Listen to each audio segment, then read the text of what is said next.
anger on the streets as thousands of Sri Lankans demonstrated against rising fuel prices. A young fisherman was shot dead during clashes with police, while this opposition-led protest was broken up with tear gas and water cannons.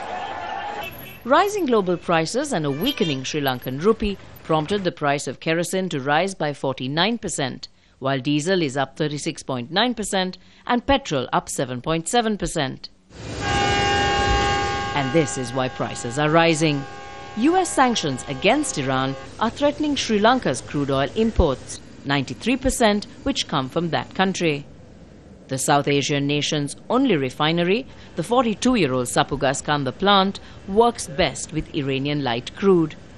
The 4-month credit facility for payment is critical to small economies, which the government says will suffer because of the sanctions. Actually, of course, the smaller countries are being penalized at the same time by imposing the sanction. So then I think big countries or large countries, they should realize this.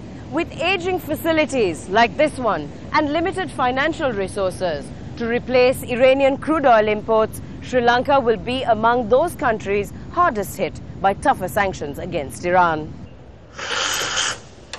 There is also trouble in the tea industry. This is the beginning of the Iranian types. Minelle Fernandez, chairman of the Tea Council, says approximately $25 million in payments are being held up for tea shipped to Iran since sanctions began last June. There is enormous demand, but the buyers are willing to pay. They have the money. We cannot get into our country. We are in a terrible situation.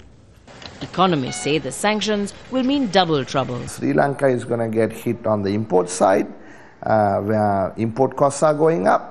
We are going to get hit on the export side, where export incomes are coming down. So it's a double whammy. The government says it is studying a number of options to deal with the tougher sanctions. These options, whatever they are, will inevitably result in increased costs and further pressure on the average Sri Lankan. Minelle Fernandez, Al Jazeera, Colombo.